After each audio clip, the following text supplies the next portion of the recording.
now so I can see you all. Of course, we have a totally new dynamic here this year for Radio Ramadan. So we have some extremely difficult times ahead of us. We are in some serious adversity right now, brothers and sisters, all of you listening out there. I'm sure that you are isolating at home, stay safe. That's what you're doing.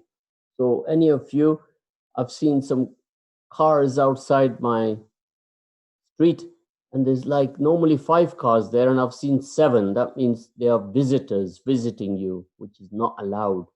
If you've got any visitors at your house, please ask them to leave right away. That's what we have to do. We have to really be on the ball about social distance and isolation. Of course, distance is something that is being put upon us. We don't like distance. We like to embrace each other. We like to say salam to each other.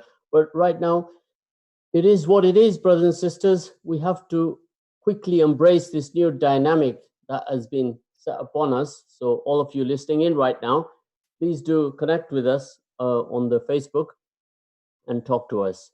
And we will then progress further and let you know what's happening this year for Radio Ramadan. First of all, I'd like to thank all the people behind Radio Ramadan. So to arrive this far, it's been over a month. We've been organizing a lot of plans, a lot of work, a lot of expense, and we've ended up here where we are right now.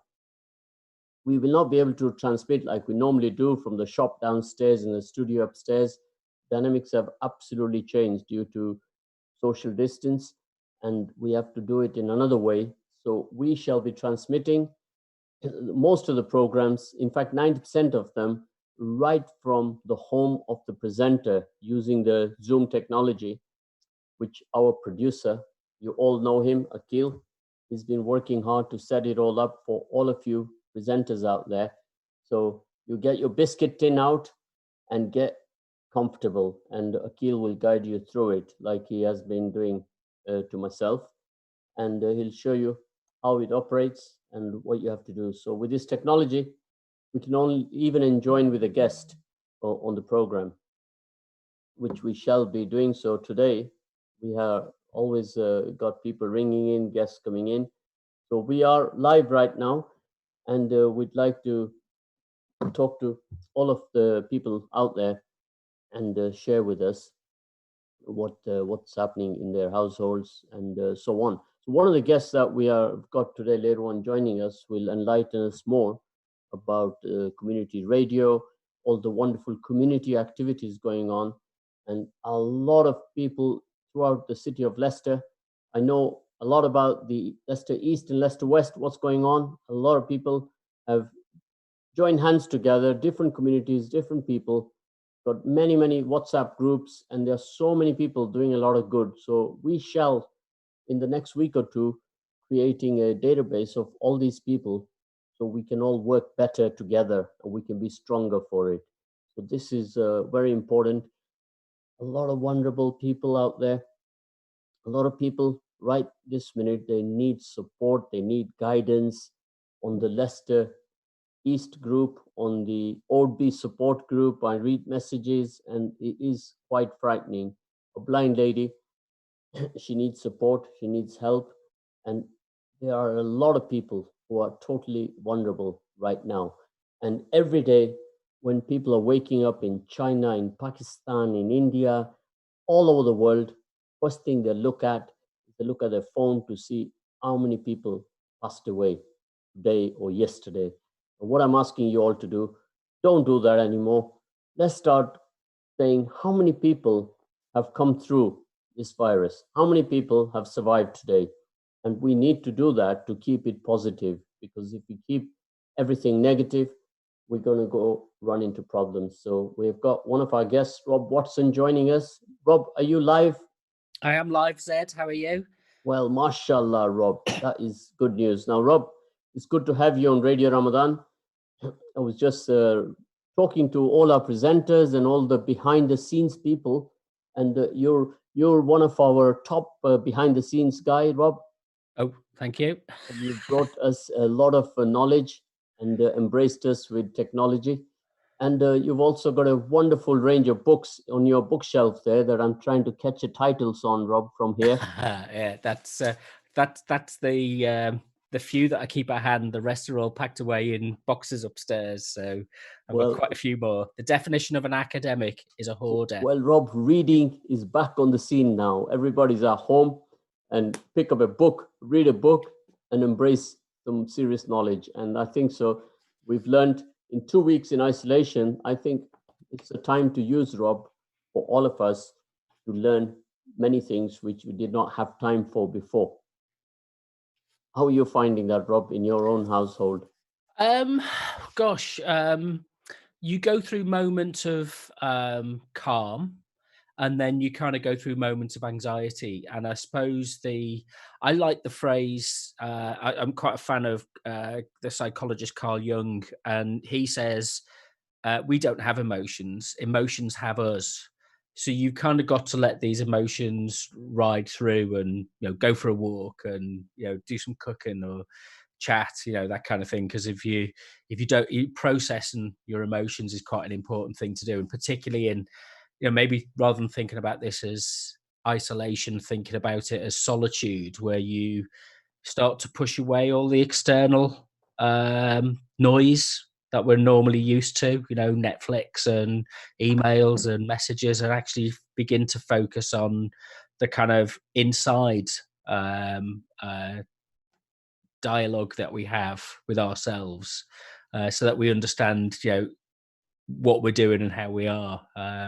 Yeah, but other than that, it's kind of I actually it's quite quiet. Leicester's turned into this very becalmed, well, where I live, very becalmed space, and you can hear the birds singing, and there's not very many people around making any noise. So I kind of quite like that. I don't want to lose that when we kind of go back to normal. Well, actually, Rob, when you share stories from around the world, there is a many places around the Himalayas which are seen from India and Pakistan and Burma and Nepal, and they can actually see the Himalayas now, whereas before they could not see them due to all the pollution and everything. So this lockdown is all over the world. It's not only in Leicester or England. In the USA, there are different dynamics, and when you scan the globe, everybody's going through the same dynamics, right? Human nature is being embraced, and people are discovering things that they did not see before. And yeah, I think it makes you realize that we are a common species on the planet, and that we have a responsibility to each other, despite our differences that we might have in terms of geography or history or culture, or faith. We are, of the only the human race on the planet, and we kind of need to find ways to look out for ourselves and and each other. So whatever your perspective is and whatever way you go to it, while you've got that sense of anxiety that things could go wrong, you also have that sense of optimism that something new could be born of this, and that a sense of for me personally, I think we the crises of the 1970s, the economic crises and changes of the 1970s gave rise to consumerism and kind of a form of individualism, which was very much based around speculation and kind of greed is good and all of those kind of things. Whereas I'm hoping that 40 years after that we see a change back to well, what is it we need to put in place to be for our social solidarity to look after each other. And there's kind of three principles that are kind of that I've been thinking about, which is resilience, by which I mean not just kind of stoicism, where we, like a granite rock, we stand against the battering tide, if you like.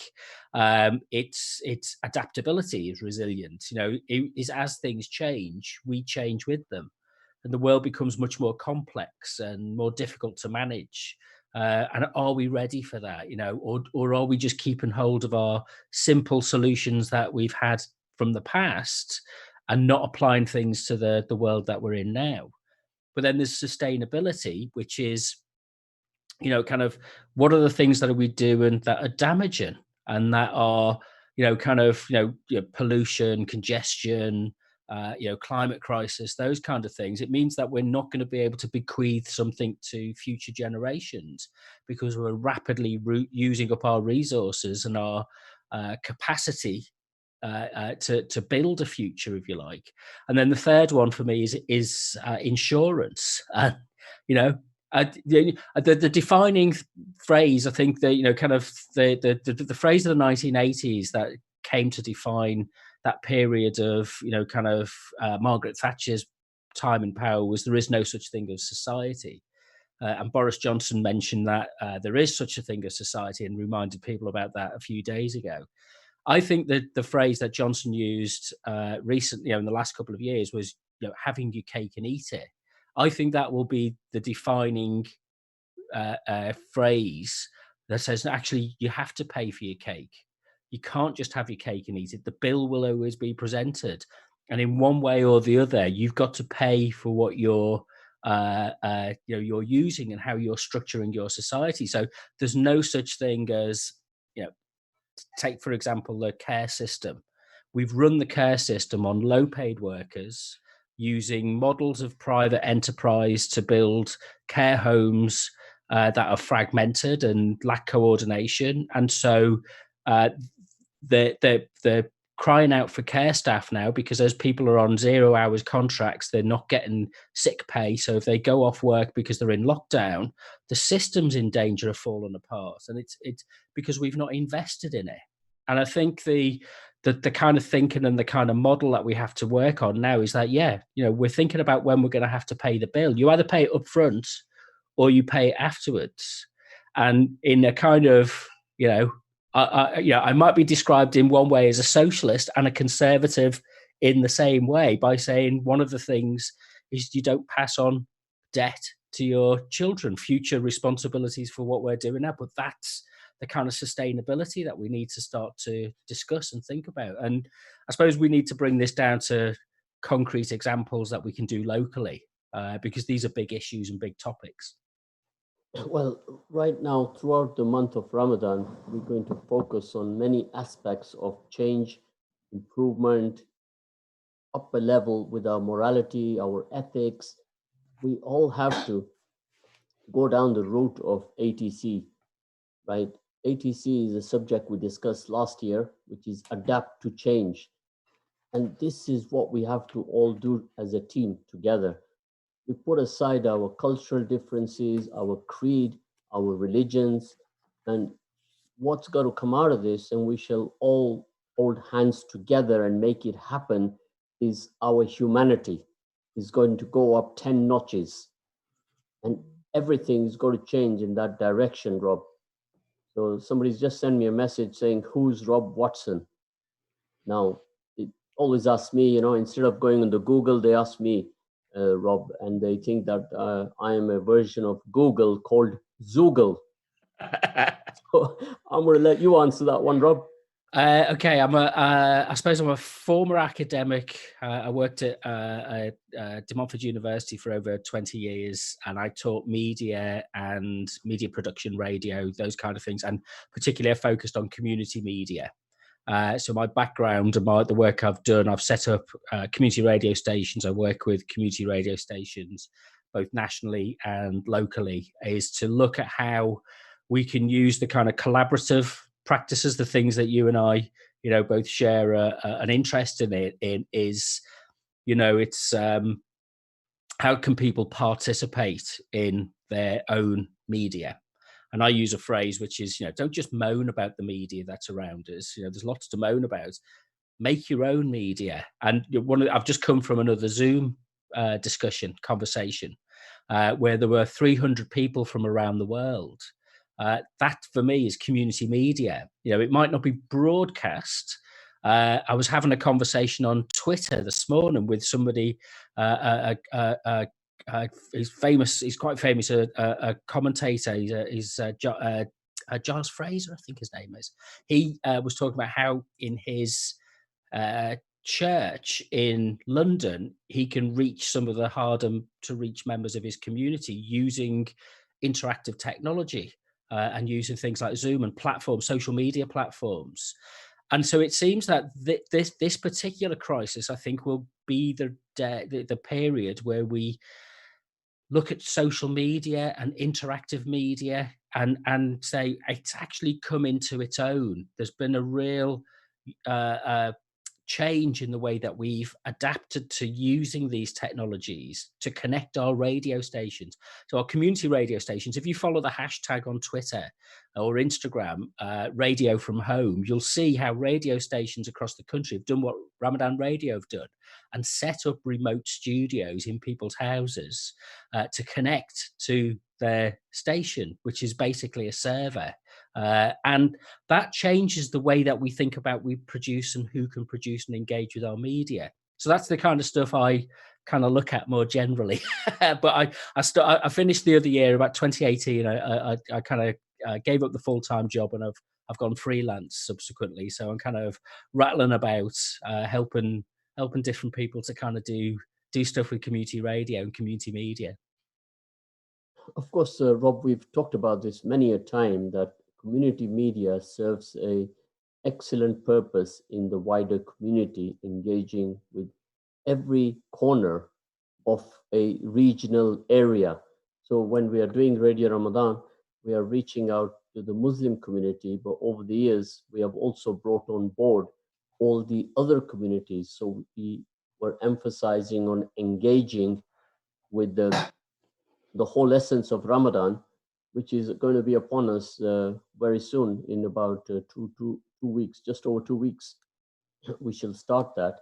So I want you to explain to our listeners how we shall reach out to them in this adverse moment that we have upon us. The book I'm reading at the moment, it's by Jim Kenny, and he says there are four. He calls it strong winds. This is literally the chapter I've just got to, and he says that the kind of sea change that we're seeing in society is based around a kind of understanding about the complexity of life. And I had a great way of explaining this: is that there's a 1,000-piece jigsaw, and we can see one piece, and maybe the banks see another piece, and the health service see another piece. But that's 3 pieces, and there are 997 more pieces. And maybe a government can see 100 of those pieces, but there's still 1,000 pieces there. And we're living in a world which is increasingly complex and increasingly difficult to manage. So we have to think, and this is why understanding of each other's faiths and traditions is very, very important, essential, is to reach out to each other to, not preach. I use that word guardedly, but to explain and to share. And the ethic, the essence that I've from Ramadan Radio so far has been very much about that, sharing the positive benefits of the Islamic faith. And I think that's, and radio as a powerful mechanism for doing that, I think is unrivaled, because it's people relating their direct experiences, and it's people talking about what you have to explain what you're thinking with radio. You can't use pictures, you have to use words. And that is incredibly powerful way of telling stories and connecting with people, and kind of getting people to think from different people's perspectives. And we have a tendency, I think, with our visualized media, film and television, to be sensational about things. But actually with radio, I think you can spend more time exploring, explaining, listening to one another. Of course, this year we have a huge challenge upon us that everybody, we shall be asking our friends, our family, our extended family, everybody that we know, you and I and everybody else out there, to lend a hand, to guide everybody, to support everybody. Our levels of commitment to each other has really got to go up 10 notches, because we see a lot of challenges ahead, and we have to start to adapt to these challenges. When every day you read the news, you see a lot of government announcements, from our chancellor to our health minister to our prime minister, right? And sometimes I've sort of I tend not to listen to them on the same day. I wait 2 days before I can take in what they're saying, because I think I don't want to add fear, anxiety, and uncertainty to people who are already sitting at home scratching their heads as to what next. So we need to sort of put a balance of absolute positive energy into everybody out there. So all of you guys who are listening in at home, don't lock yourself up at home. If you've got a big garden, go and take a walk out there, do some gardening, and go for a walk and breathe some fresh air, because you need, for your immune system, you need to build up a lot of fresh air and take in some of the little bit of sun that's coming out at the moment, Rob. I don't know what it's like over there where you're staying. Yeah, well, in Leicester. It's been a fantastic day. I managed to get out for a walk this morning, to have a stroll around when it was very quiet, and it was nice to be, free of traffic, and kind of quite calm, and you could listen to the birds singing. So that hour did me the world of good. And then this afternoon, I've sat in the yard and read a bit, and I've a bit of housework. I need to clean some of the windows. That'll maybe be a job for tomorrow. I cut the hedge yesterday, and I think giving yourself little jobs. I don't live with a big family or anything, so it's I'm not attending to relatives and children. So it's kind of it's much simpler for me. But actually, I've got friends who live by themselves, and that can be quite difficult. So it's lots of conversations online, and having Skype calls, just to check in with your friends to make sure that they're feeling okay, and that they're managing with, they're not being driven crazy by the anxiety, but they're actually kind of touching base with people that they care about and they value. So this year, everybody, we're going to bring radio right into your lounge or your dining room, and it's going to be a different type of a radio, because normally our studio is like the size of your bedroom, for example. Inside there is one table, one chair for the presenter. We have a mic, and then we have 3 or 4 additional mics that are for the guests. Now, today's social distancing at 2 meters, Rob. First of all, we all need to go and buy a tape measure to make sure that we keep to that 2 meter rules. Have you got a tape measure, Rob? No, and I'll show you on Zoom on the video image. I have a selfie stick, which, okay, it might not be 2 meters, but it's close enough. So if I go out with this, I think it's not 2 meters, but I can kind of guess. I can use the selfie stick as a way of keeping people away from me, or me away from other people. So, all of you at home, start putting your invention hat on and start devising some ideas of a buzzer, a big umbrella which is 2 meters, or anything like that. And let's see who will come up with the best ideas. But this is so real, because this year, if we go with the 2 meter rule, and if you take 4 guests in the room, you need a room which is almost 10 meters wide. And unfortunately, our studio is nowhere near that. Our studio is 4 by 3. I think it's 4 by 4, something like that, or is it 4 by 5? Exactly, I don't know. I'll measure up and let you know when I buy my tape measure tomorrow from the shops. I'll go and measure it up. So this year, what we will be doing is we'll do 1 or 2 programs from the studio, where strictly you have the presenter and the guest will be sitting somewhere in the world on his Zoom, and the producer, of course, without him, we're not going to be able to manage all those wonderful controls, the volumes and everything. And we'll have a don't touch rule. We'll have an absolute clinical studio with no dustbins, no nothing. It's just white walls and a white table. And a presenter will sit there with his arms folded. In a And hazmat suit. that's right. And that's how it's going to be this year. So we're going to try it and see how it happens. We'll do some programs in that way. But those days are gone, where we had a crew of people, and the buzz that we had around Radio Ramadan, downstairs in the shop, outside on the street. We're not going to see that again, Rob. And if people congregate like they did last year and the 10 years before, then that's not going to be advisable, because for the next forthcoming future, Rob, this matter about social distancing is absolutely important, because you could have 0 cases in Leicester, and then somebody drives down from Birmingham, London, Manchester, abroad, anywhere, and we start all over again. And neither myself or you, Rob, are medical experts, but later on in the programs, we shall have experts from different parts of the world to share with us what's happening and how they brought their numbers down. And there are up to 20 questions people are asking about COVID 2019, COVID 19. You know, people are really absolutely just like you and I are, Rob, asking questions and reading up. And there's so much WhatsApps coming in, Rob. And this is another problem, which I tell all you listeners out there, that don't take in all of that you see on your WhatsApp, and try just to give yourself half hour a day on the WhatsApp or an hour, because you will be blasted with so many different messages that you will be totally confused. What's right? What's wrong? And then you'll ring Dr. Shahid up and ask him, Dr. Shahid, can you elaborate upon this? And that's what you end up doing, Rob. So this is very important. This is what I've seen happening. Although some of the messages are good, they cheer you up, but a lot of them are hearsay and not absolutely true.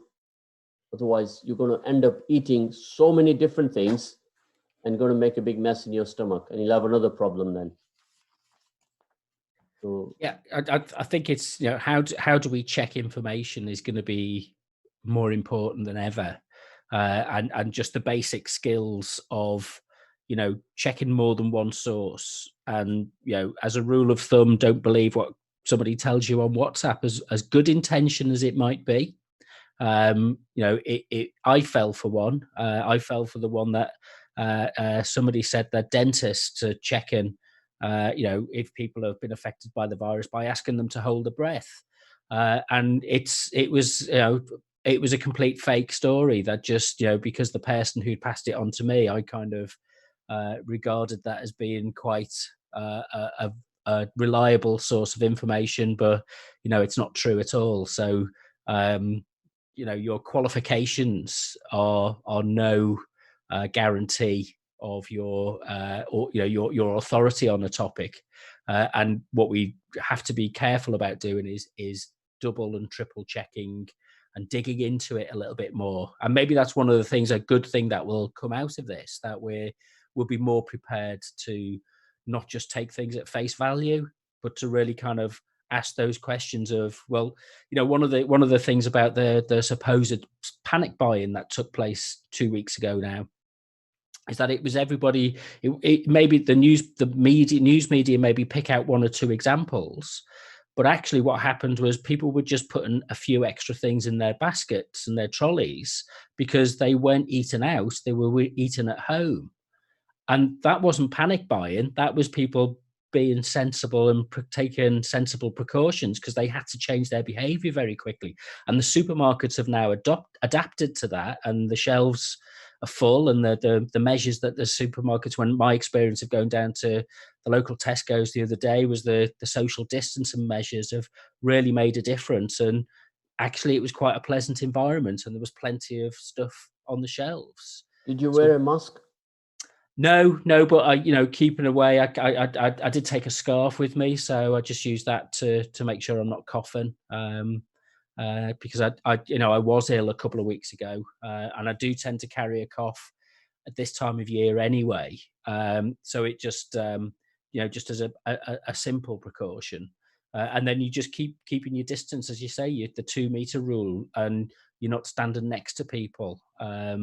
And they were, you know, it was one in, one out at the supermarket, and people were spread out. So the experience of that was very calm and measured. Yeah, you could sense that some people had a bit of anxiety about it, but actually, if people were supportive and, you know, rather than blaming somebody for being anxious, you know, you just talk to somebody for a few minutes. That act of kindness can really just calm and reassure somebody. Well, of So it's course, those little things. everything we take for granted, we have been taking for granted throughout our lives. And today, you see, a cough and a sneeze makes people run a mile from you, and can even close down a supermarket, because if you cough or you sneeze in a public place, especially a supermarket, you'll have contaminated many surfaces. And this virus is contagious. It's not even an insect, because the insect is alive. It moves. You can see it moving. But this virus you can't see with the eye. So it's a microorganism that the eye cannot see. And entry points into your body are through your eyes and through your nose. So there's so many do's and don'ts, absolutely, that people need to learn about. So until it's totally eradicated, we need to adapt ourselves to a lot of changes going forward. So all of you listening out there, I'm sure that you've already started adapting these changes, and we're all going to learn from each other, support each other. I was running on the field near my house and met, I was in disguise, Rob, and I thought nobody will recognize me. And one chap, he came along and he rushed towards me to shake my hand. Then he said to me, "Stay safe, stay home." Later on in the email, I said, "How can I stay safe and stay home when you've already contaminated me by attempting to shake my hand?" So he Yeah, was having a laugh. He the said, behavior, "Sorry, it was instinctive." yes, yes. You can't help yourself. It's just a natural impulse. And, you can sense that people are really trying to do something which is, holding back.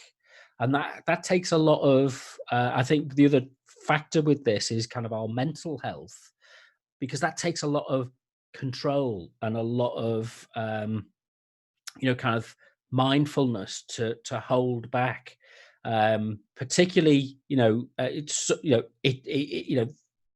I'll give you okay, this is I'll stand on my soapbox for a minute. When I have visited Europe on holiday, France or something like that, I'm always amazed by how well behaved kids are, and with their parents, in particularly in things like the motorway service stations. When you come back to the UK, it's like chaos and kids are running around everywhere. And you notice those cultural differences. And people can stand around and queue more calmly in other, not every, but other countries. And in the UK, I think there's a tendency for people to kind of, it's a bit more energetic and lively. Let's call it that. Unruly, some might say. And that challenge is, there's a real challenge to how we um, carry ourselves in public, and what is socially acceptable and what is appropriate. And we're being forced to think um, a lot about what it is that we do and how we carry on that level. And so there's a danger that that becomes something which gets locked up and people have to try and deal with by themselves. And I think the great thing about radio and inviting people to take part and to talk about their experience is that we get that out. It's better to talk about the frustration without blaming other people and without disrespecting other people, but to talk about our shared frustrations and say, how can we move on from this? And I suppose there's an element with radio, because it's like for me, I find radio to be a bit of a talking therapy. So to listen to other people and then to talk to yourself is a really kind of therapeutic process. And that's one of the great things about community radio, I think, is that you can open it up to more people to be involved to talk. Well, now a lot of things which I want to talk about, Rob, is a lot of people doing a lot of good in the community. I know a couple of restaurants who are preparing meals and sending them to the NHS. The one of the local temples, likewise, they are delivering vegetarian meals. One of the Sikh gurdwaras, they're also preparing meals every day. So collectively, the city needs total of maybe 50,000 meals a day, Rob, delivered to their homes.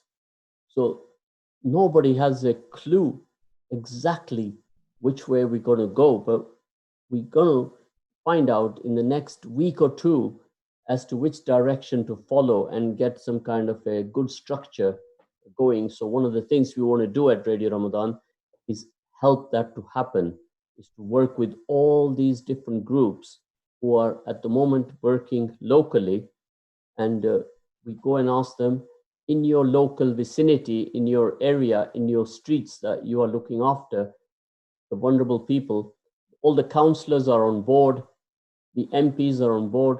So there is a lot of activity, all of the brothers and sisters who are listening out there, happening right this minute in the city of Leicester, but likewise in every other city, in Birmingham, in all these places, a lot of the good things are happening. So those barriers we had between communities for whatever reason, the cultural differences, the all that racism and all the negative things that destruct societies, communities, are working together today.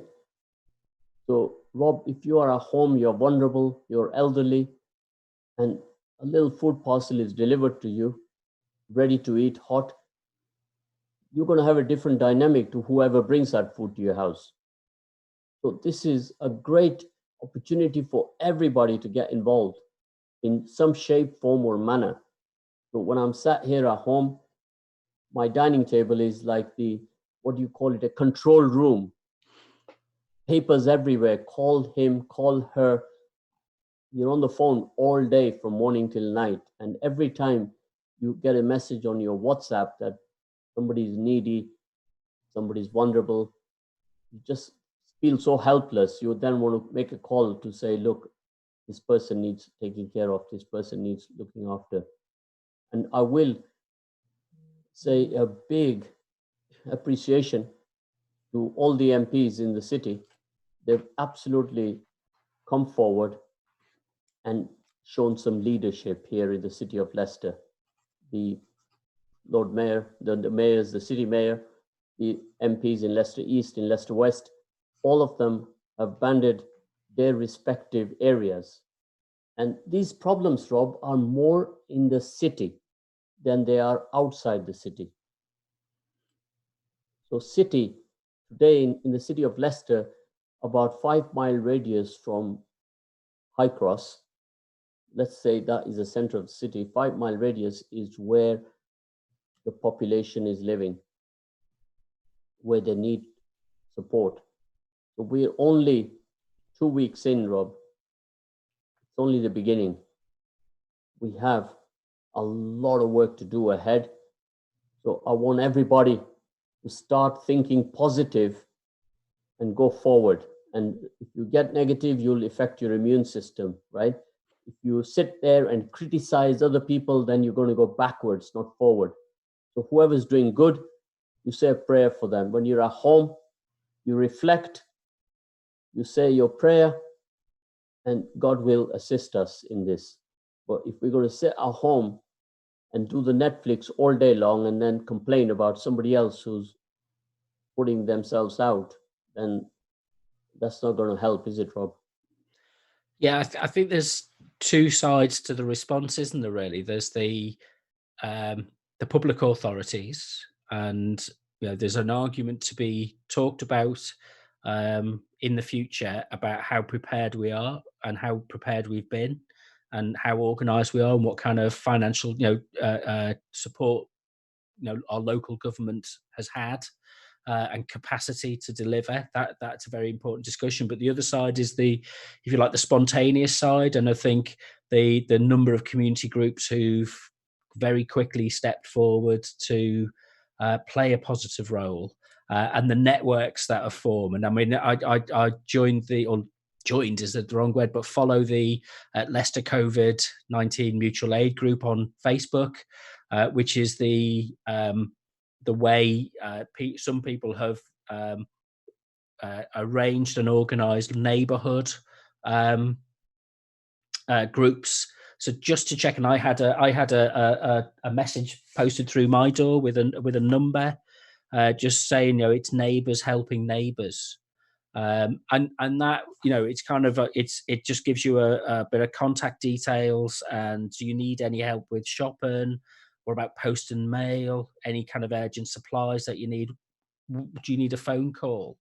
Um, and just that sense, that gesture in a neighborhood, I think, we might not all be stood on the street clapping, but there is a kind of and just that you're being acknowledged and that you're being recognized, I think is kind of a remarkable change given where we were, even just a few months ago. So this is just a list that we've gone through. It's an absolute uphill challenge for all of us. Like it's almost as if we're all going to climb Mount Everest together. That's what we're up against here, right? And if we don't all join hands together and support each other, now all of you people who are not able to deliver food or take part, then there will always be something you can do. Even pick up a phone and take responsibility for 5 elderly people. Give them a call. You cannot believe how much you will boost them and make their day. Pick the phone up and call them. And in fact, we need to do that throughout the city. There's a lot of vulnerable people out there. And we don't know who they are, where they are. So if we sort of get to know in our respective area who are these people that need our support, we will engage with them. And very quickly, these people who are vulnerable at home, Rob, they're going to say, wow, I've never had so many people ring me ever, right? So that negative that they're locked up will become a positive to them, right? That's what we can do during these difficult times, is to take the negatives and make them positives, right? And if you are able to financially support these initiatives, then reach out to the people that you know who are delivering these initiatives, because to buy the food, to cook the food, to process it, to deliver it, the whole chain, it costs a lot of money, Rod. And right now, we haven't got 3 months to wait for a government grant to enable that to happen. We at Ramadan Radio every year have been very, very strong on raising funds to the charity sector. So we will be reaching out to that charity sector and say that, guys, this year, let's do it like this. And this is at Radio Ramadan. And I'm sure all the Radio Ramadans throughout the country will exercise in the same manner. So, Rob, if you also have your contacts in this field, we can all join together with them and make things happen. Yeah, I think it's about focus, as you say, focusing on the positive stories, and giving people leadership is about hope, and that tomorrow might be tough, but there's a way out of this, and that it's not just waiting for a kind of national leader to come and guide us through this. That's important, but it's looking to the things that we can do ourselves locally, which are as important. So we have to. I think it's a word that you used earlier. We have to take responsibility for our actions. So how we respond and how we plug the gaps at the moment is going to be incredibly important. But what we can't do is when the immediate challenge is, kind of dissipating, is dying down, we can't then walk away. We have to keep those levels of engagement and support. I've kind of described for myself a bit like, I like coffee. I'll drink a lot of coffee. And when I drink too much coffee, I have that kind of, you get the shakes from having too much caffeine, and then you find that you calm down. And that's what it's been like the last couple of weeks. It's been like this very intense caffeine hit. But then afterwards, you've got to start thinking, hang on, how do we sustain this? How do we keep this going? How do we keep the levels of engagement up and don't let them just fall away? So the constant message, it isn't just for a short period. It has a life that goes beyond our immediate needs now. Right, Rob, I'm going to remind you now of one of the listeners who came into our studio last year, and he's since become a very good friend. His name is Rizwan. So, Rizwan, if you're listening out there right now, I want you to raise your right hand and give me a wave. And Rizwan taught me that day when he walked into the studio, ATC. And I said, what is ATC? He said, adapt to change, right? Now, little did I know that a year later, what exactly he meant by the word ATC. And he told me that those people who are RTC, resistance to change, they're going to fall behind, right? So now I'm going to add to that by telling everybody, all our listeners, that we used to say buy TT before, yesterday, today, and tomorrow. But now I'm going to say forget about yesterday. Let's look at today. If we do things right today, Rob, we'll see a better tomorrow. So, all of you listeners out there, we're going to do this together. Radio Ramadan and all of the city of Leicester and everyone who's listening out there in Philadelphia, in India, in Pakistan, in Burma, in Malaysia, in Indonesia, South Africa, all the listeners that we have in Zambia. We have a listenership all over the world right now. And we're going to join hands together with them, share stories, and take our humanity to another level. Rob, our producer, is telling us now that in 5 minutes, it's the end of this program, right? The reason you call it a show and I call it a program because... Oh, no, I call it a program. Honestly, yeah, definitely. We're on the same page. Because, you know, Rob, I did get told off about that a couple of years back. One elderly chap walked in the studio and he said, I've been working for the BBC for 40 years and it's not a show. It's not a pantomime. It's not a sing-song show, comedian show. It's radio. And in radio, we do programs. We don't do shows, right? Yeah. And I've never forgot that. I've never forgot that. And I've adapt to change. Yeah.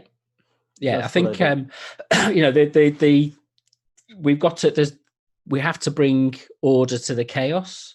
But to do that, we have to be creative and we have to be cooperative. We have to collaborate with each other as well to do that. So the more that we can do to you know, to kind of organize and to listen and to understand each other, I think, you know, the potential for something good far outweighs the immediate, you know, sadness and the immediate, you know, anxiety about what, you know, what we're dealing with. So, you know, we should always look to the positive, I think. I said, somebody asked me this morning, what's social isolation all about? I said, social isolation is when you're sat in your dining table and your son is making the shopping list and you said, get some chicken.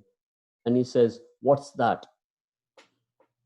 See, he doesn't know what chicken is. Then I had to sort of make a sound of a chicken. I says, that's what a chicken is. He says, yeah, but, you know, so people are getting disoriented in my own house, Rob. Yeah, yeah, I know that feeling. You just can't catch me in the right time at the right moment, and I'll give you a straight answer, or I'll be confused. You know, it might be an age thing. That's right, yeah, and that's what's happening, Rob, right now. So I think if we're all together and we communicate with each other, we shall come through this, Rob, inshallah. And Rob, inshallah, what that means is God willing, right? So that's what we have to do, inshallah. You say that, Rob. Inshallah. Oh, you said it very well, Rob. You're on the way. Well, the sentiments. Well done. Yeah. Much to learn. We have to learn from each other every day. So my producer is telling us that we are clocking out, Rob, in 2 minutes. So I'm going to leave you with the last minute. You're good to go. Oh, right. It's one of those moments, isn't it? I think taking a minute to pause and reflect and to consider what is important, and what are those things that we have been doing that we really don't need to be doing, and who are those people that we need to be caring, not just caring about, but caring for, is what will define how we, you know, kind of go forward. Because it's more than just showing that you're virtuous, you have to actually make a difference. And we can all. Okay, Rob, I've got to close the program now. And Cool. all the listeners out there, we shall be back. As Arnie said, we shall return and we shall be back, inshallah. Take care, everybody. We look forward to seeing you very soon. Jazakallah khair.